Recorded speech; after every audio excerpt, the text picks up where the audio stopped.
Om Sahana Vavatu Sahana Bhunaktu Sahaviryam Karavavahai Tejasvinavadhitamastu ma vidvishavahai. Om Shanti Shanti Shanti.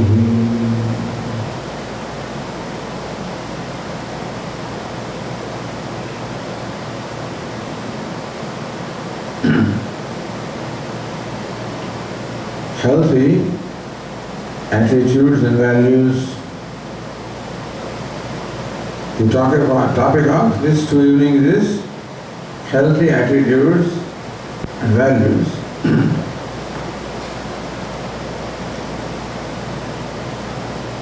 Attitude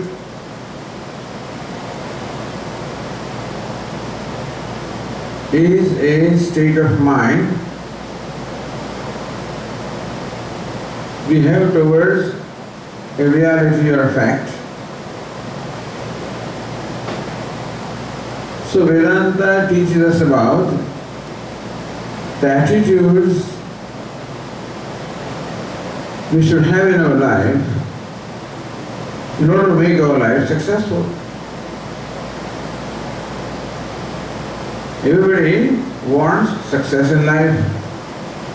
Everybody wants happiness in life. However, what is success? Or how does the happiness come? That is not properly understood. How does happiness come? What happens when we feel happy? That is not quite well understood generally. What is meant by success? That also is not quite well understood. But therefore, we do have attitudes. Our life, I am as good as my attitudes are. My life is as good as my attitudes are. For example, success. If I think that being a wealthy person is being a successful person, let us say, then I have some attitude towards wealth. In that case, wealth becomes the most important thing for me. Basically, success is most important to me. Then, if wealth is the means of success, then wealth becomes important to me. If power, name, fame, recognition, if these are equal to success, then they have become very important to me in my life. So thus, because of an understanding we have of what is success in life, that seems to be the understanding of the whole world. And we are born and raised in the environment. And the whole environment seems to believe that success lies in wealth, name, fame, power, recognition. More of those things you have, more successful you are. This is the general understanding that everybody has. And we grow in an environment like that, therefore, we also grow with this understanding that success means wealth, name, fame, power, recognition. Since I want to be successful, therefore, I strive to acquire as much wealth, as much power, name, fame, recognition as possible because I want to be successful. So as an example, this understanding of success is understanding that brings about our attitude, understand? Right understanding, right attitudes wrong understanding, wrong attitudes. Therefore, since I want to be successful and wealth is equal to success, therefore wealth is very important to me. It is the most important to me. Somebody may associate success with power, recognition, name, fame. Some people don't care for wealth, they care for power. Some people don't care for power, they care for fame, name, recognition. But generally one or more of these things are associated with success, and therefore we find all the human beings chasing one or more of the things. This is what we find, including our own self. And therefore, what is my attitude towards money? Money is all important. Money is the goal of life. Success is goal of life, and wealth equal to success. Therefore, wealth becomes the goal of life. Wealth becomes all important to me. This is the attitude towards wealth. And if wealth is all important to me, then it is quite likely that in the process of acquiring wealth, I might even compromise some of the basic values of life. Possible. That even though I value honesty, it is possible that because of this tremendous importance attached to the wealth, at some point in time it may happen that I may compromise the honesty for the sake of wealth. So this brings about a certain way of life. Then people do not recognize, unfortunately, the equation with wealth. That more you have it, more you need it. We do not see this fact that one can never be satisfied with the wealth. This truth is revealed in a very ancient Upanishad called the Kathopanishad, which says, Na vittena tarpaniyo manushyaha. A human being can never be content or satisfied by vitta, by wealth, which also includes name, fame, recognition. They can never give me satisfaction. There is this story being told in Kathopanishad. There is this young boy whose name is Nachiketa, and Nachiketa has been studying from his father. He is studying the recital of the Vedas. He is studying also the meaning of the Vedas. So he has very clear understanding of the basics of the life. Once upon a time, his father was performing a very elaborate fire ritual, very elaborate yaga, which may have lasted for a number of days. At the conclusion of the ritual, the tradition is to offer gifts to the Brahmins, to the priests which you invited to perform this ritual, to give them gift, is the conclusion of the ceremony. That's the tradition. So gifts are being given. In those days, cattle was the wealth. Cattle was the wealth. So cattle, mainly cows, were being given away as gift to these Brahmins. Nachiketa is watching this, and he finds that his father is giving away old infirm cows which are good for nothing. They cannot even give milk, let alone milk. They can't even give much cow dung or even urine. They are of no use at all. In fact, the person to whom such cows are given, these cows will become a burden to that person, poor fellow. And thus, giving away something like this and gift is wrong. You can call it papa or sin. So Nachiketa saw this, that what his father was doing is not right. And he knew this from his study, that a person who gives away this kind of gift goes to hell. Meaning that he suffers from a lot of pain as a consequence of giving this kind of gift. He knew this. So he deliberated, what should I do? What is my role? My father is doing all of this and I am the son.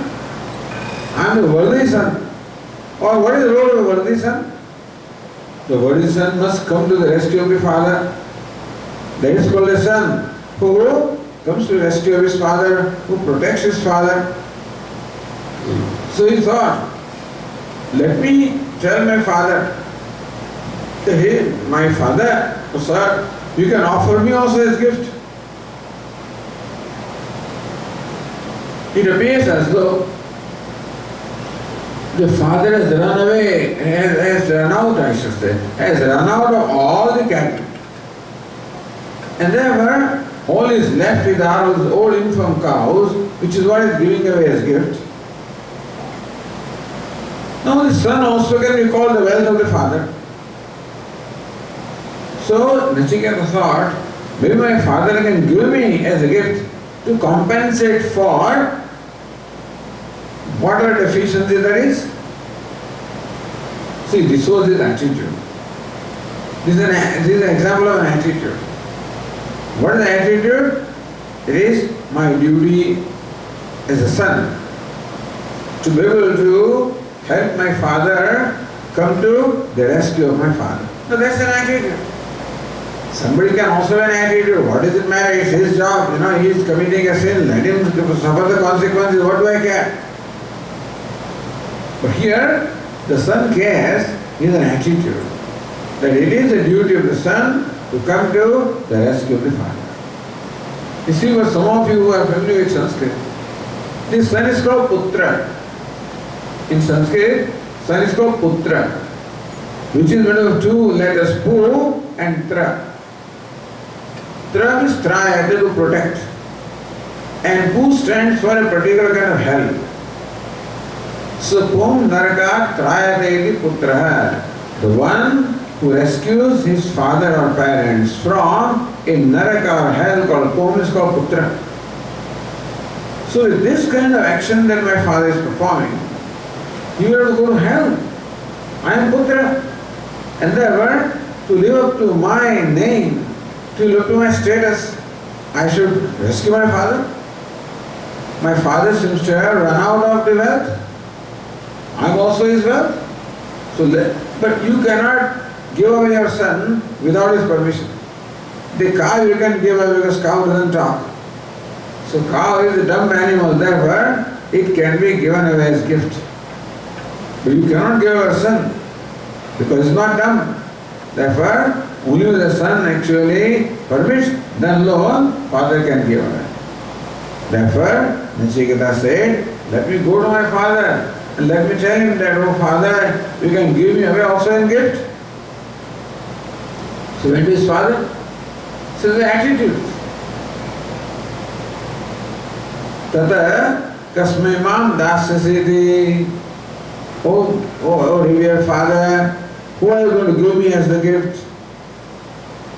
Now imagine, father is very busy here, with so much to do, and here this son comes and asks a very awkward question, oh father, who are you going to give me away as gift? Father did not pay attention. The second time the son says, oh sir, who are you going to give me away as gift? Dvitiyam, Trutiyam, second time, third time, the son repeatedly said. Father got upset. This is not the way a son child should behave. You are disturbing me, you are distracting me. Father got angry. In anger the father said, Nrutyave tva dadamiti, I give you as gift to help you to death. Meaning, go and get lost. Normally, the father or mother, go and get lost. That's what you would say. Here to say, Nrutyave tva dadamiti, I give you to death. Meaning what? You go to Yamaraja, the Lord of Death. The son was stunned, hearing this from the father. He did not know what to make out of this. He went into solitude and deliberated upon this. Look at the attitude again.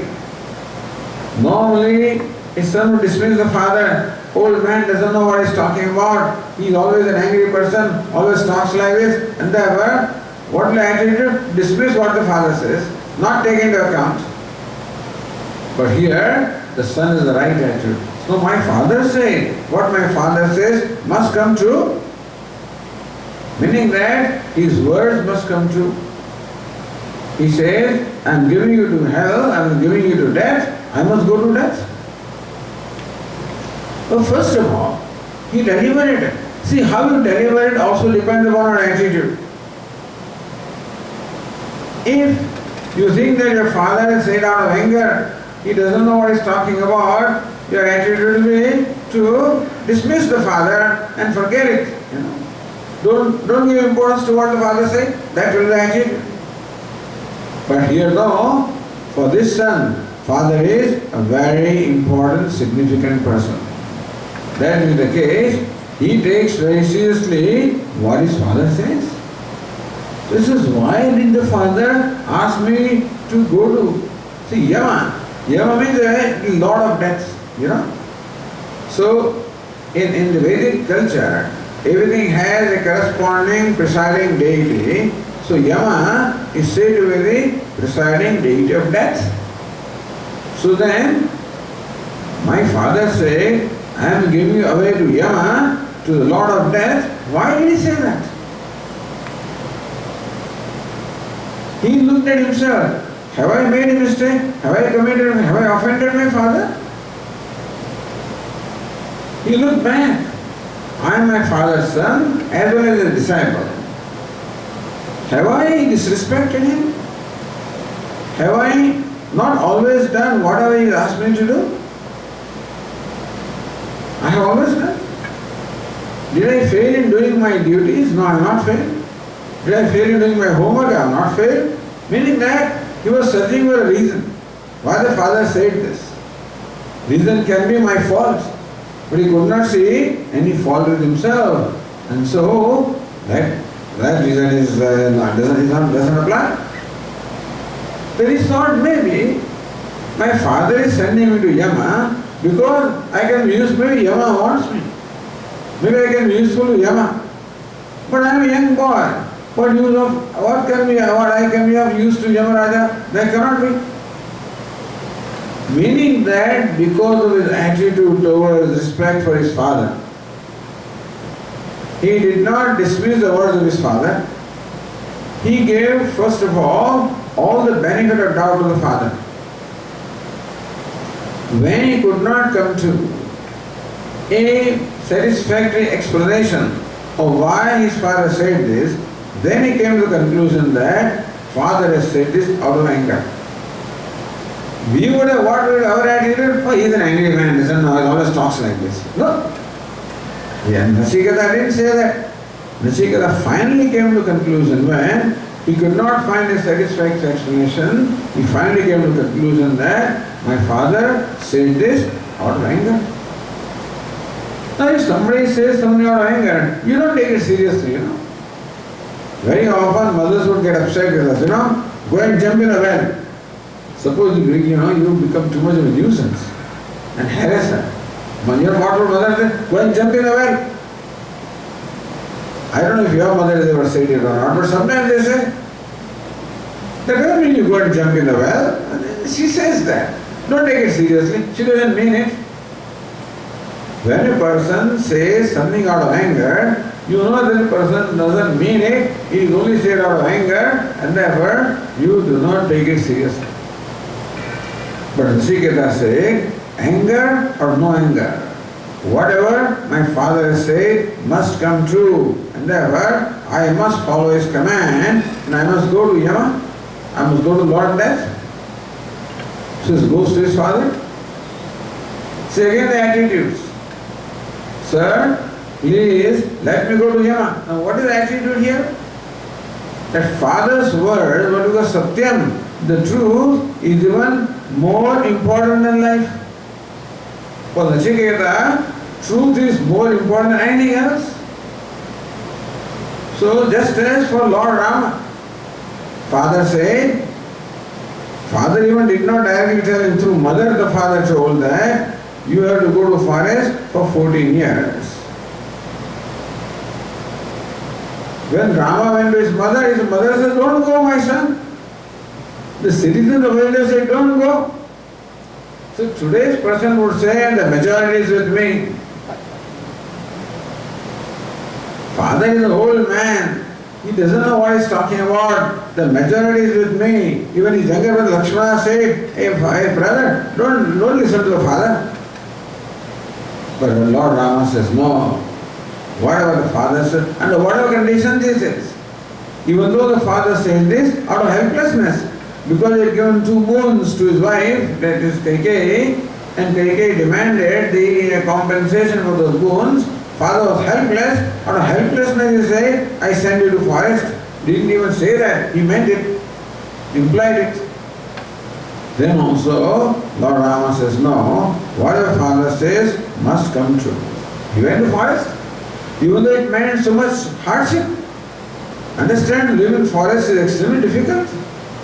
We are just walking in the car to this place here, 90 degrees temperature or even more. Just walking this much is so hard. Imagine going to forest where there are all elements, heat is there, cold is there, rain is there are no shelters, no air conditioning, no heating. He gladly accepted his 14 years of hardship for making his word, the word of his father, making them true. Same with Nachiketa. Nachiketa went to his father and asked his permission. Please let me go to death. Father says, what? Father, you say, I am giving you away to death. Now I am ready to go to death. Oh father, please let me go. First, no, my son, I did not mean it. Please don't go away. Meaning that father was ready to go back on his words. My son, no, don't take it seriously. I said out of anger, please don't go. Meaning that father was willing to give the truth, going back on his words. So Nachiketa reminds him this attitude again. Says, look father, look at our family. Nobody has ever violated their words. Nobody has violated truth in our ancestors. Look at the cultured people today, and they always are true to their words. So father, you also should be true to the words. Attitude towards Satyam, or truth, because Nachiketa, truth is most important. Therefore, it is very important to know what is most important to us. Everybody has their own idea what is most important, and accordingly they live their life. To Nachiketa, Satyam or truth was the most important. Understand that calls for a lot of sacrifice. Even if wealth is most important, it calls for a lot of sacrifice because a lot of comfort you have to give in order to secure wealth or anything. These politicians right now, they are campaigning. They work, 18 hours a day, 20 hours a day, campaigning.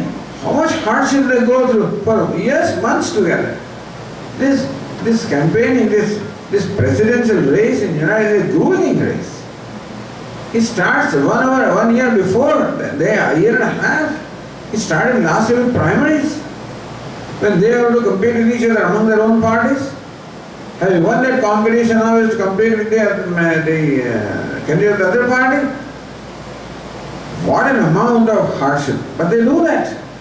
They sacrifice everything. They sacrifice their time, their money, their comfort, their energy for the sake of what they consider to be the most important. Understand that if we want to reach the goal of our life, it calls for a lot of sacrifice. Don't think that people become Olympic champions with no sacrifice at all. they sacrifice everything. There is no other activity at all other than if he wants to become a swimming champion, swimming is all that he does, nothing else. Anyway, coming back to the story, Nachiketa also realized that you have to sacrifice for the sake of truth. Father was not willing for the sacrifice. The son says, Father, nobody ever goes back on the words. But my son, you realize what it means? It means that you will give up your life. It is not an ordinary thing. Going to death means what? You will die. You will give up this body. Now comes the attitude towards body. You know what Nachiketa says? Oh Father, what is in this body? Sasyameva marteh pachyate, sasyameva ajayate punah. Like the corn in the field, the corn grows, the corn becomes ripe, it falls down, it comes back again. So this grain becomes ripe and falls to the ground. It becomes seed, comes back again. Again ripens, again goes to the ground. Again ripens, again goes to the ground. Meaning that the body is coming again and again. This is not the last body, the body will come. What's the big deal? See, his attitude towards Satyam, the truth, being most important, automatically form his attitude towards other things. Other things become subservient, including life, became subservient to him. Mahatma Gandhi in India, who led the freedom struggle of India for more than 30 years. To him, the truth was most important. And if truth meant that you sacrifice your life, he did not mind. Because he watched Nachiketa, he got Harishchandra in a young age, and that was the idea. How they sacrifice everything for the sake of truth. And so these are stories we are told. Nachiketa was willing to sacrifice everything for the sake of truth. Okay? Father was helpless. He had to give permission to his son to go to Yamaraja. Understand that this kind of sacrifices always yield great results. Commitment to a great ideal never goes waste, understand. So also commitment to truth on the part of Nachiketa, he gave all the rewards. We don't see those rewards. We only see the gross rewards, but we don't see the subtle rewards, the spiritual rewards. Understand that there are two kinds of rewards in our life. One are the material rewards, other are the spiritual rewards. So Nachiketa was willing to sacrifice the material rewards, including his body. Not for any calculation. But then this is the scheme of things, that when you sacrifice something low, you always get something higher. So Nachiketa heard a voice. Hey Nachiketa, when you go to Lord Yama in heaven, you find that this Yama, Lord Yama, has gone out, is not there.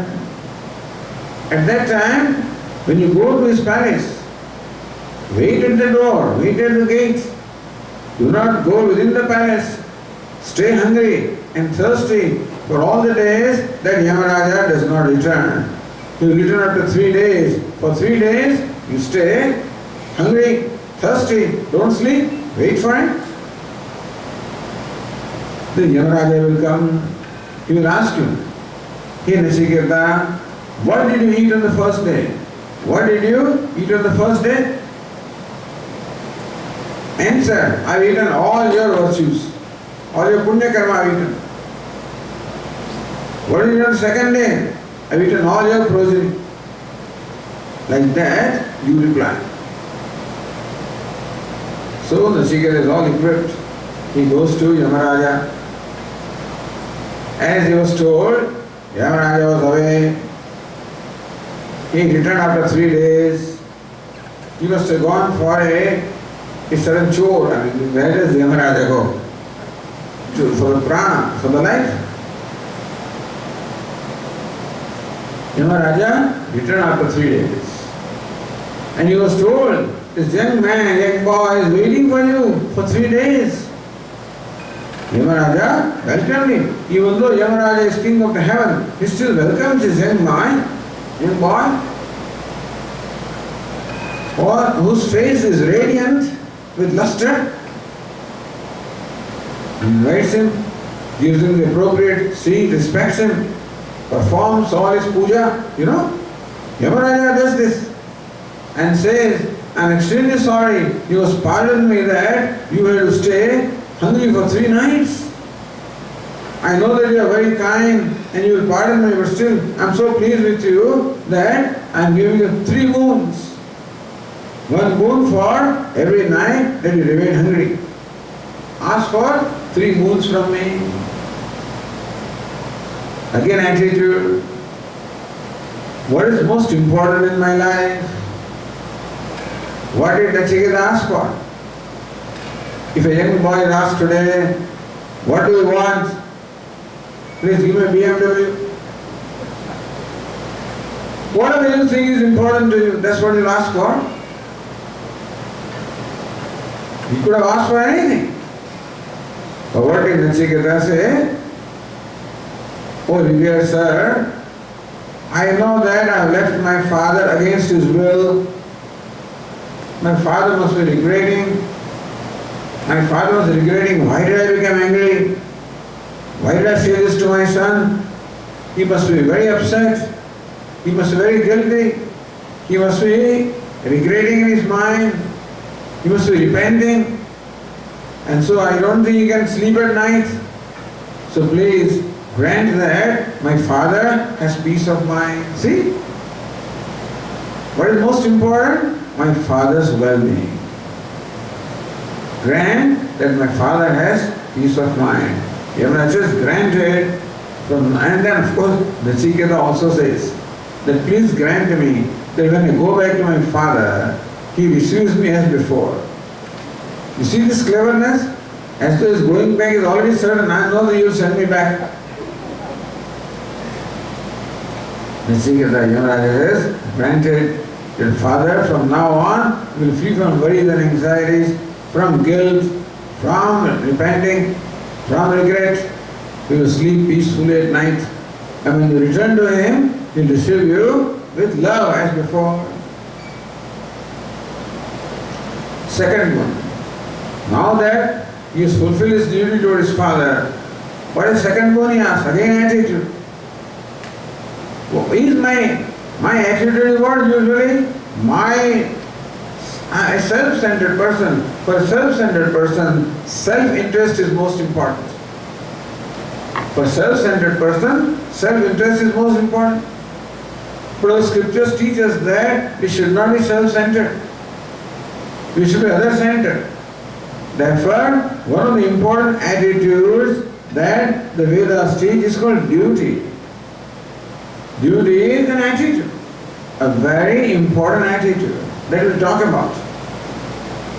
The idea of duty comes from the fact that I have been the recipient of a lot of favor and whenever there is a gratitude. I consider myself a very blessed person that I have been receiving the support and favor of my parents, that they gave me birth, they gave me this beautiful body, they raised me, nurtured me, nourished me, educated me. I am what I am because of my parents, therefore I am indebted to my parents. Attitude towards parents. What is the attitude? Not attitude of right. One attitude is, I have these rights. Second attitude is the duty. Rights versus duties. So what's the attitude that the Vedas taught? Attitude of duty. Teachers. What is my attitude towards teachers?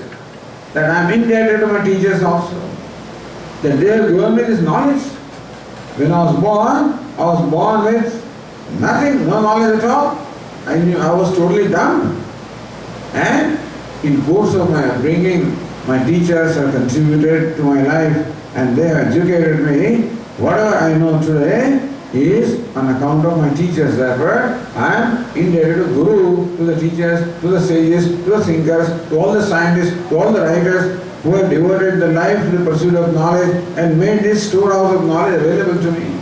Attitude.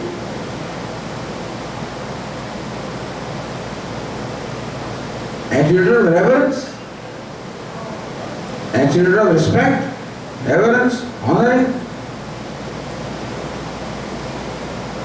Also, I am indebted to the society. The society also contributes so much to my life that my life is possible. As we are driving to this place here, we saw all the fields, the corn fields. The corn has become so beautiful, so tall, soybeans and many other things. The farmers work day and night to grow this. It doesn't come out just like that. It requires a lot of hard work. The farmers put in so much hard work to make all the grain and all the vegetables and all the food available to us. So we should be indebted to them. And then from there the whole chain, from farmer to coming to my stomach, a whole chain is involved. The farmer raises the crops and then he sells it to some big business people who distribute them to small people, and from there we buy them and then we clean them and then we cook them, and somebody cooks for me, that's how the food comes to me. I eat the food. I am indebted to all these people who make it possible for me to eat my food. Similarly, if you look at the clothes, another chain is involved. Look at the water, another chain is involved. Look at, the air, look at the light. See, all of this is given to me and I am indebted to all of that. Is it not so? Vedas say that do not take your life for granted. Understand, be sensitive and have a sense of gratitude for whatever you are receiving without being asked for, without asking. So, first, duty towards his father or his family. Second is duty towards the society. Because I am a member of the society. I am what I am because of societal community. Therefore, I have a duty towards the community in as much as I should do whatever I can for the well-being of community. Our Swami said, I should be a contributor. I should contribute towards the well-being of the community. In the second boon, Nachiketa asks for a particular kind of knowledge. Nachiketa says, "O Lord, people here are the human beings. They all want to go to heaven. In the Vedic times, heaven was very important for people. They aspired to go to heaven after this life so that they can have abundant pleasures. So, sir, revered sir, the people want to go to heaven. So please give me the knowledge of the ritual by performing which a person can go to heaven, so that I can teach that to other people, and by performing the ritual they can satisfy the desire to go to heaven." So in second boon, Nachiketa asks for the well-being of the community. In the first boon, he asks for the well-being of society. See, what you ask for depends upon what your attitudes are. His attitude is that my parents are more important than me. Secondly, this society, community and the world around me is also more important than me. So, Yamaraja gladly imparts that knowledge of the ritual to him. Now, after the third one, now Nachiketa has fulfilled his duties towards his family, towards the society. Now comes the duty towards himself. He places his own need at the ends. Attitude. Normally, I and mine is most important to me, so my needs must be first, and it doesn't matter whether or not needs of others are satisfied or not. But here, Nachiketa's attitude, that I am duty bound. I must fulfill first the needs of those who have raised me, who have supported me, because of whom I am what I am. Having taken care of that, now comes his duty towards himself, his own need. He says, Sir, please grant me the knowledge of the self. Huge thing he asked for, please give me self-knowledge. Coming from this young boy, he may be hardly 12, 14 years old, a teenager maybe. When he asked for self-knowledge, Yamaraja could not believe. Coming from this young man, he was not sure that this fellow is serious or not. So Yamaraja wanted to test him. Whether you mean what you say or not. So Yamaraja says, my son, look, this self-knowledge is extremely difficult to get. It's not an ordinary thing. Knowing physics and chemistry and all this is okay. They're all material sciences. It is much easier to learn matter. It is extremely difficult to learn about the spirit because spirit is subtler than the subtlest, extremely difficult. Therefore, I don't think that you will be up to that. Even gods have problems with this knowledge. So my suggestion is, you ask for something else. Again, attitude. Nachiketa says, self-knowledge is the most important to me. Attitude. And if you say that it is difficult, then I definitely want it. Because then I must have it, it must be valuable. More difficult it is, more valuable it must be, so I must have it. Now what can Yamaraja do? He still wanted to discourage him. Now Yamaraja presents before Nachiketa lots of temptations. Hey Nachiketa, ask for what you want.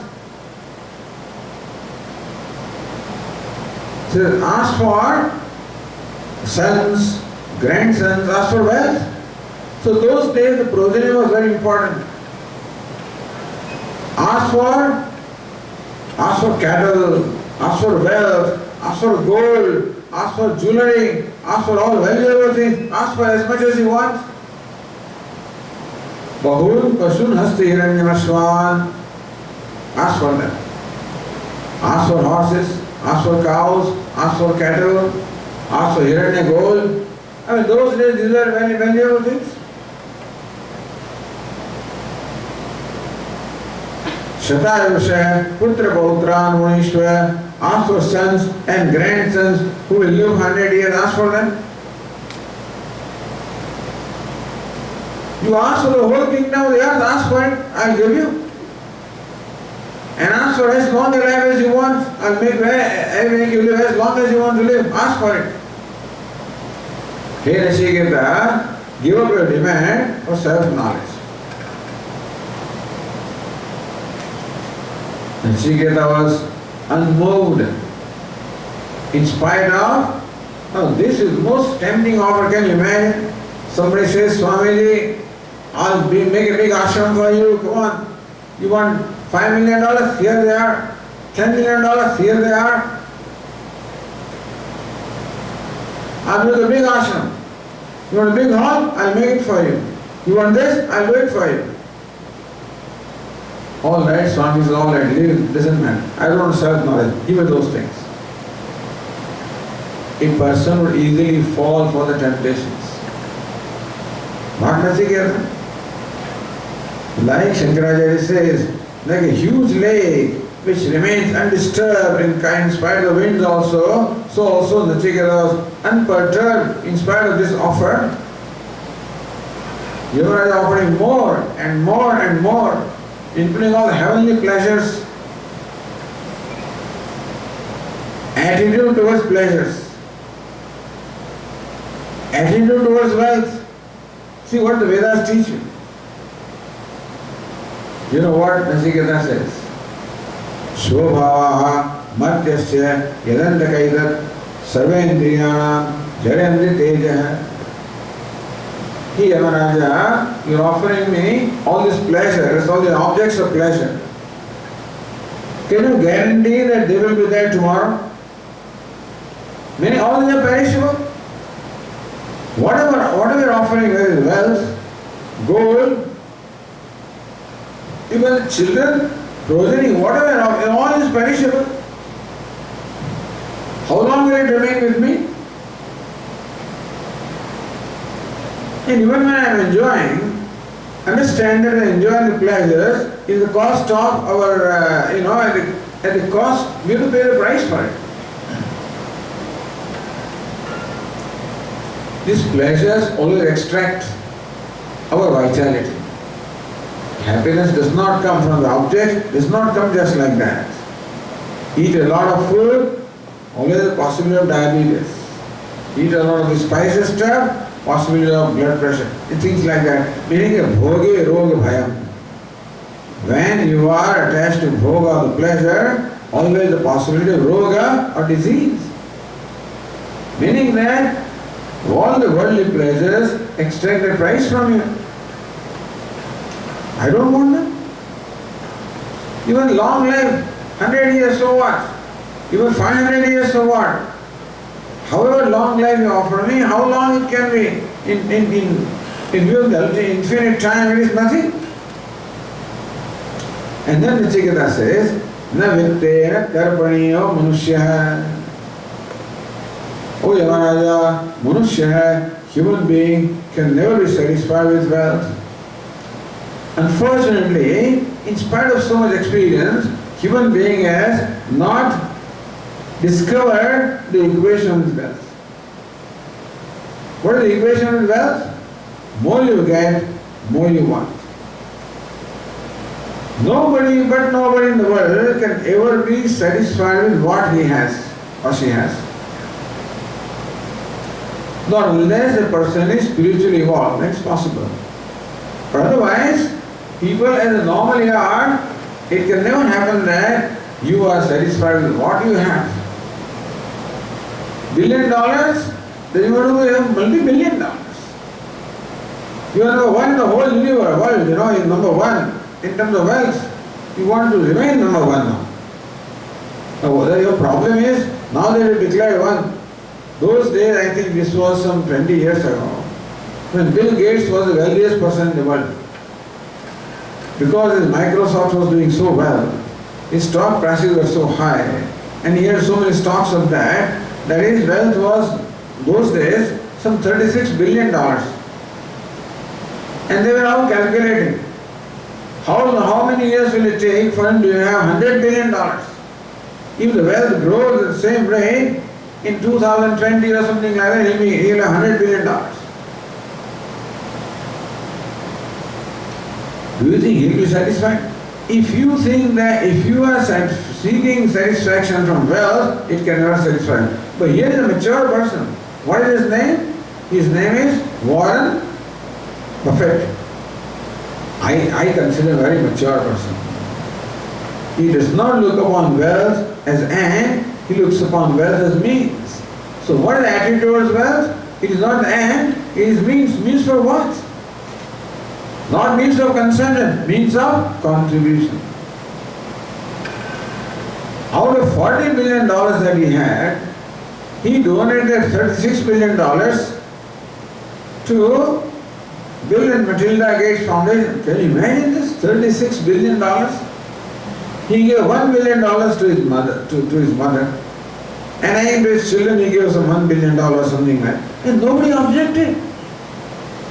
They were all right with that. Even though he gave all this wealth, they were all comfortable with that. What an attitude! Unheard of. That somebody can part with the wealth just like that. He must have known the equation with the wealth. That nothing, wealth can never satisfy you. Wealth, what is the attitude towards wealth? It is a means and not an end. Means for what? Wealth empowers you. It is means for what? Means for being a contributor and not a consumer. Thus, there are two ways of living life. One way is to live life as a consumer. Other is the way to live the life as a contributor. Unfortunately, the society today only teaches us how to become more bigger and bigger consumers. The whole economic system is based on consumption. They are encouraging consumption. So I remember, then George Bush used to, that the economy is always, there has been a problem since many years actually. And in order to boost the economy, what they want to do? Increase consumption. Give them more, let them consume more, then there is circulation. That will boost the economy. Means you are eating up, you are wasting things. All they want is more production, bigger, more things in the chart, so more employment, etc. However the calculations are. This society promotes consumption. This economic system is all based on consumption. And understand that everybody has this tendency of indulgence. Everybody has that. In the heart of our heart, there is always a tendency to indulge into pleasures. If you stock a lot of ice cream in your freezer, you think about it. And you are a little hungry, or not hungry even. You feel a little bored. Let's have a cone of ice cream. Friends come, let us have ice cream. Something happens, let us have that. If something is there, the mind is always going to consume it. If you have a bar in your home, all those bottles are there, they will attract, they will tempt you. Comes evening, let us have some pleasure, let's have some fun. So having fun, I taken for granted that the fun comes from the objects of the world. Therefore, the equation is more you consume, happier you are. But then this is a wrong attitude. Because more you consume, that again, our ancestors, our scriptures have already recognized this. This tendency to consume. There is a story in Mahabharata, again a famous story. Story of the king whose name was Yayati. Yayati was a very strong young man, young king, but always indulging in pleasure. Naturally, time comes and the body grows old, infirm, you cannot enjoy pleasures anymore.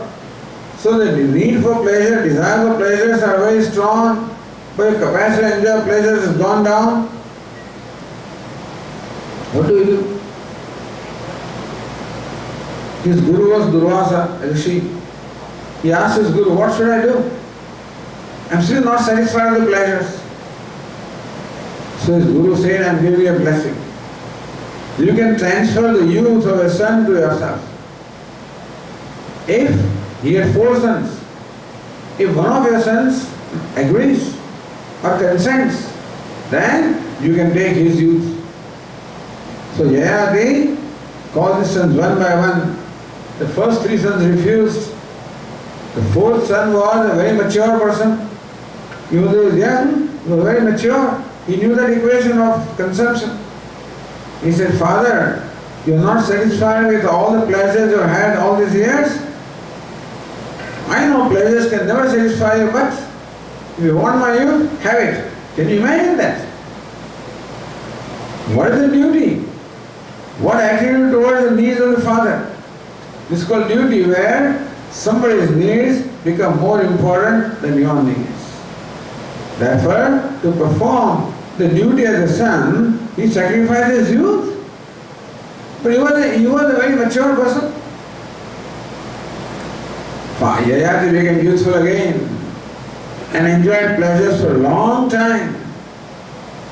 At the end of that, he came to this conclusion. A very famous statement. Najatu kamah kamana upabhogena shanyate havisha krishnavatmeva bhuya eva vivardhate. The equation is artha and kama. Artha means wealth. So what's the equation of wealth? Na vittena tarpaniyo manushya.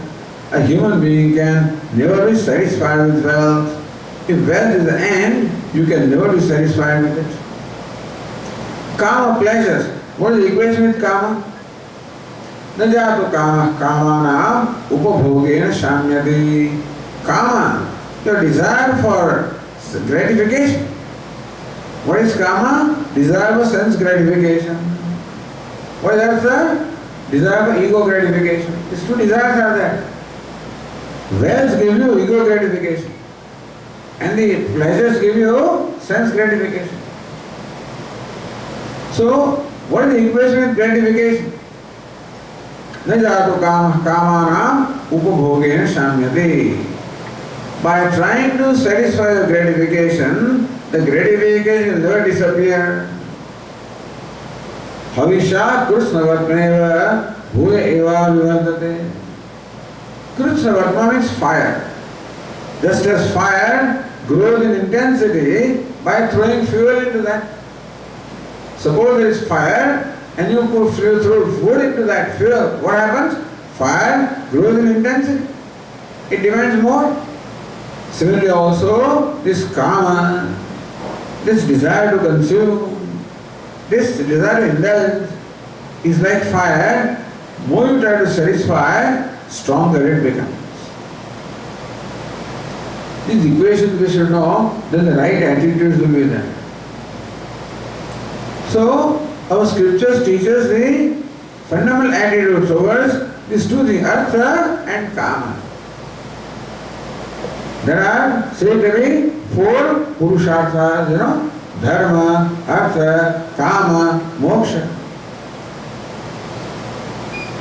Artha means wealth, name, fame, power, recognition, all of this falls in artha.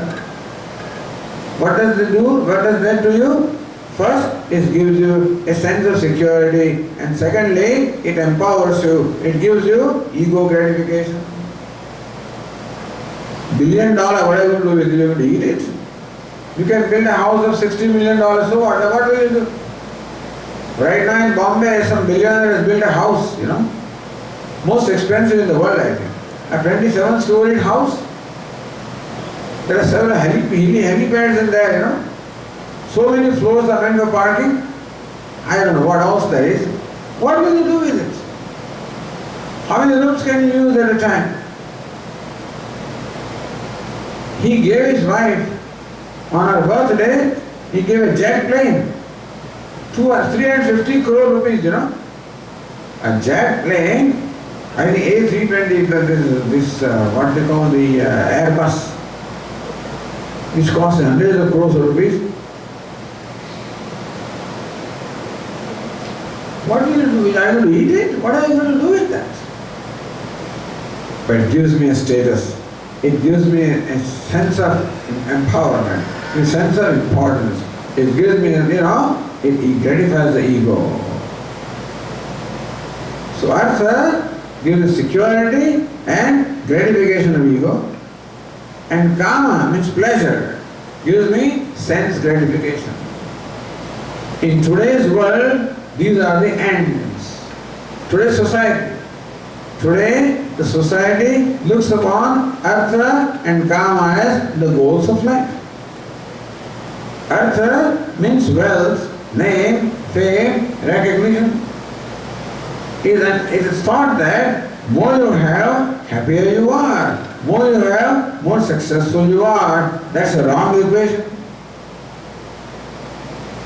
What's wrong? What is the real equation? Equation is more artha you have, more dissatisfied you are. Na vidyena tarpaniyo manushya. A human being can never be satisfied with any amount of power. Suppose a person wins the race of the presidency of the United States. That is the greatest accomplishment in the world, I think, to become president of the United States. Are you satisfied? You're not satisfied. You know why? Because as soon as the person is elected president, his eyes are where now? How to become a two-term president? One-term president is not enough. So he is just a one-term president, so he is a failure. one-term president. President is the most successful thing that one can accomplish, but no. As soon as a person becomes president, he starts working towards how to become a two-term president. Meaning that even becoming president also does not give you satisfaction. And well, whether it's for right, wrong or indifferent, the constitution now, formally this was not there by the way in the United States also. I think at some point in time amendment came where the term of the president is now restricted to 2 terms.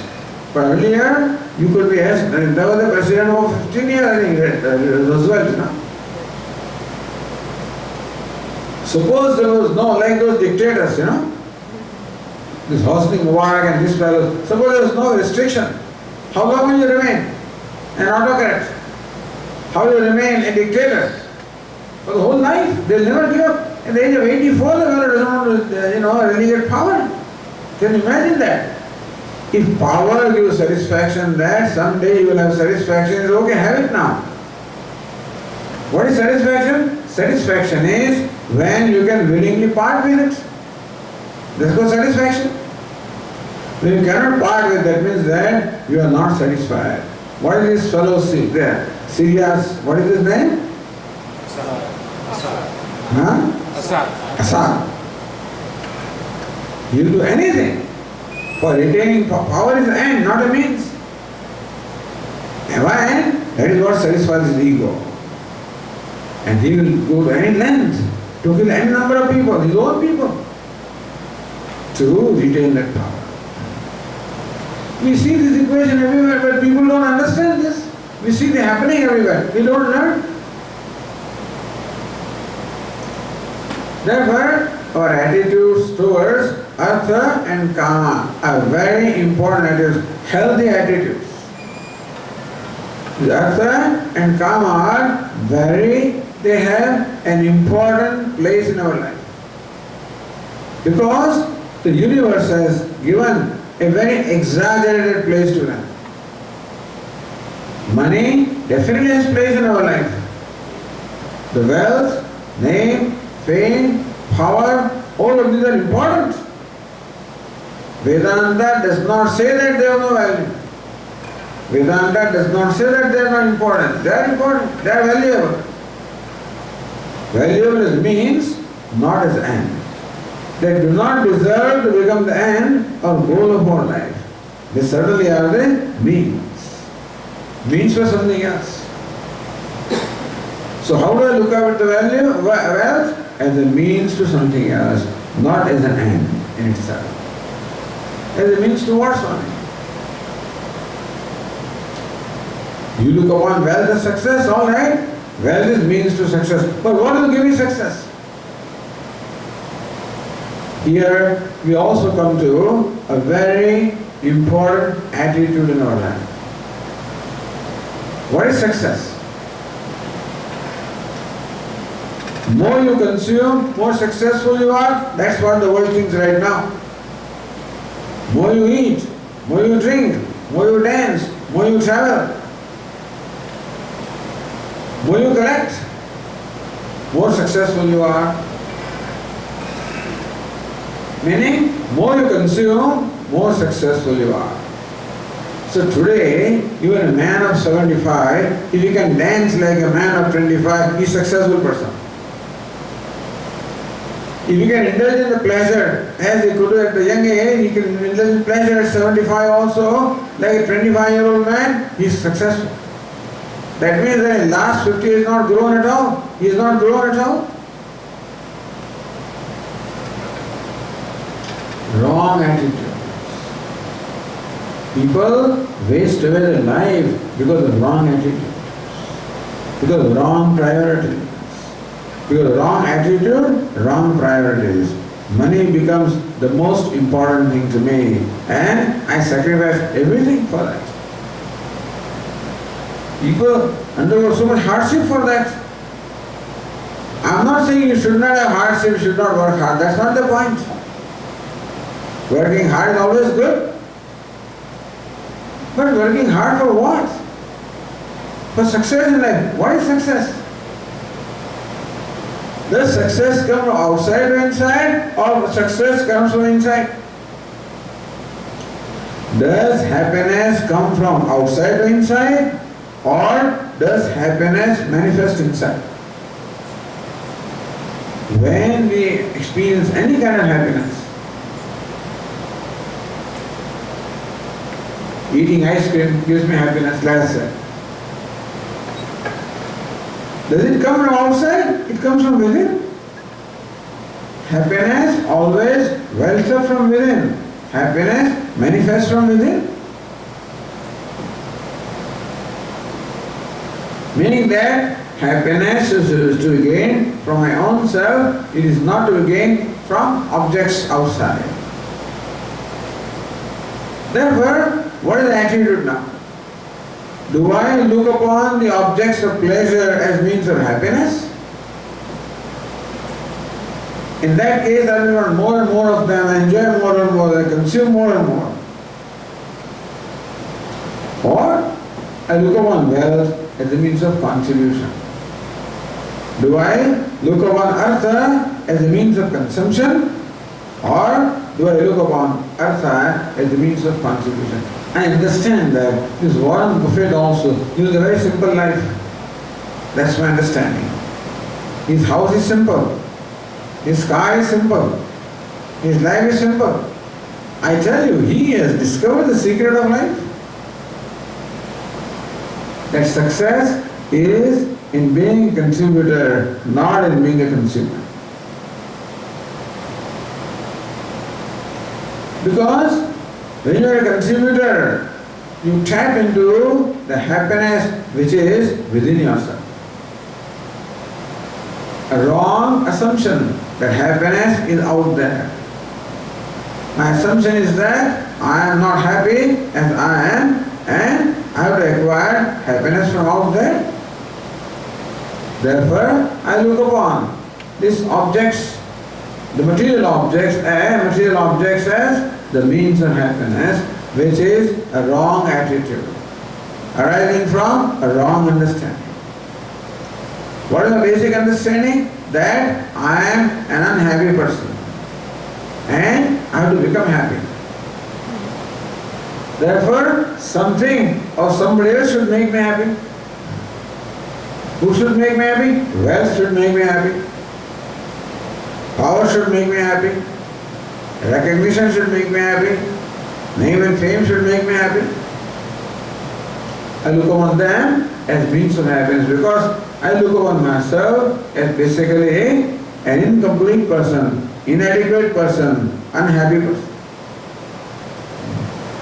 Therefore, my understanding is that happiness is something to be acquired. What is the right understanding? Right understanding is that you are the happiness that you are seeking. The secret is revealed by the Upanishads. In this very fundamental statement where it says, Tatvamasi, that the word, you are the happiness that you are seeking. You are the storehouse of happiness. You are the limitless happiness. Happiness is not outside of you, happiness is within you. Therefore, what should be the process in life so that I become happy? Process in life is not to try to extract happiness from outside, but to tap the happiness which is already within me. How do I tap the happiness? Says Vedanta, happiness is to be gained by giving happiness. Happiness is not something to acquire from outside. Happiness is to be gained by giving happiness. How does it work? When you give happiness, you automatically tap into the happiness which is within you. By giving, you are tapping. In the process of seeking happiness, you are suppressing happiness that is already there. Whereas, in the process of giving happiness, you are tapping into happiness which is within your own self. The equation is reversed. Meaning, success is not in consumption. Success is in contribution. More you consume, more successful you are. This is a wrong understanding of life and a wrong equation. The right understanding is, more you contribute, happier you are, more successful you are. That is the understanding of life that scriptures provide you. Therefore, the wealth that you have should now become means for what? Not for consumption, rather than contribution. We recognize that we have our basic needs, no doubt. We have a body, therefore there is hunger, thirst. The body needs to be protected from heat and cold and rain. So it needs a shelter, it needs food, it needs clothing. In a country like Iran, it needs transportation. In India, you don't need that, but here you need transportation. Wherever you live, you need, there are basic needs are there, we recognize that. We respect that. We respect the need of the body. Vedanta does not say that ignore your body. Vedanta does not say that ignore the world, disrespect the world. No, honor your body. Respect the need of your body. And live a healthy life. So you should take care of the body. Not by dumping food into that, but by eating healthy, eating what is right, by right nourishment, by right exercise, by living a healthy life. Take care of your body. Vedanta will say that. So attitude towards the body. What is attitude towards the body? Body is also a means for my spiritual growth, for the success. God said, the poet Kalidasa said many years ago, Shariramadyam khalu dharma sadhanam. Shariram khalu adyam dharma sadhanam. If you want to do good things in your life, if you want to perform righteous actions in your life, if you want to do good things in your life, if you want to serve this, whatever noble things you want to do in your life, your body is the primary means of accomplishing whatever you want to accomplish in your life. You want to be a charitable person, require body. You want to be a helpful person, require body. Require body to do anything. And what body? Healthy body. Therefore, what is the attitude towards body? My body should be healthy. But at the same time, you don't get paranoid about the body. Some people keep on all the time, building up muscle. The whole day, morning till evening, their only attention is on body. How many calories and what is protein and what is this and what is vitamin, what is that. I mean, you have healthy food, but all the time being paranoid about the body, being consumed by that also is not right. At the same time, ignoring the body also is not right. Giving the right place to the body which has in our life. The body has an important place in life, but it's not everything in life. Body also is a means and not an end. That is why they say, when you have a body, make the best use of it. When you're healthy, make the best use of it. You never know when the body will drop off. Vachagovindam says, the life is as uncertain as a drop of water on a lotus leaf. You know lotus petal? You know that lotus, the water cannot wet the lotus petal. Because lotus petal has some kind of a sticky covering coating. And because of that, the water does not stick to the lotus petal. So imagine a drop of water on lotus petal. You never know when it will drop off. So Shankaracharya says, life is as uncertain as that. You just never know when it will drop off. Therefore, make the best use of your time. We are not saying that life will go away. Don't be afraid. Don't have fear. At the same time, recognize that you have no way of knowing Even astrologers will predict, but still don't bank upon that. How many people just pop up with a heart attack, with an accident? Which astrologers predicted that? Nobody has predicted that.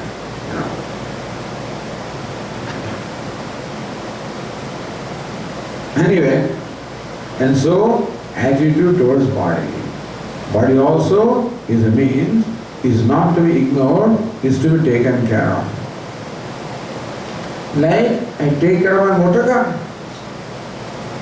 I add gasoline, I require, fill up the gasoline, the oil, and what do we need? Maintenance, servicing, whatever a motor car needs to do so that it becomes a very fit instrument to serve the purpose. So also, attitude towards the body, we take care of the body. But that doesn't mean that we keep on polishing the motor car from morning till evening, Or keep the motor car in the garage. Swamiji, I don't want to bring it out because, because of sunlight and this and that, it may get spoiled, so I keep it inside. Then what's the use? So just as it does not make sense to be totally consumed by the idea of the motor car, it is to be used as a vehicle for transportation. So also, do not become consumed by the idea of the body, it is to be used as a means. This attitudes. Today we discuss attitudes towards artha, towards wealth, name, fame, etc. What's the attitude? Is the means, it is not an end. If I look upon that as an end, I can show that I can never be satisfied. They do not have the capacity to satisfy me. And therefore, do not look upon them as a source of satisfaction. Look upon them as a source of fulfilling your basic needs, and the rest must be made available as a contingent. What about karma? What are pleasures? Well, indulgence in pleasure also does not in any way help, because more you indulge in pleasure, more thirst becomes. So, more thirst you get, more you indulge in the pleasure. Krishna jirna, vayameva jirnaha. Saint Bhakti said this, that you have become old and dilapidated. My Krishna, my craving has become younger and younger. My craving doesn't become old, I become old. So understand the equations about artha and kama, and accordingly, healthy attitude. That I have the wealth, name, fame, recognition, power, acquire them. Whatever capacity God has given you, use that capacity. In producing maximum, nobody says, Swami, you told me now that my attitude or wealth is that I just have stopped, I work only part-time. Why? Not enough for me. No, understand that is no. This body is not your property. It is a property of the samashti, of the totality. It's a public property. Therefore, you must use it. You are a trustee. And therefore, produce the maximum level of the body and become as great a contributor as you can. We will continue this thought tomorrow and with other activities also. Om. Om Purnamada Purnamidam Purna Purnamudachyate Purnasya Purnamadaya Purnameva Vasishyate. Om Shanti Shanti Shanti Hari Om Shri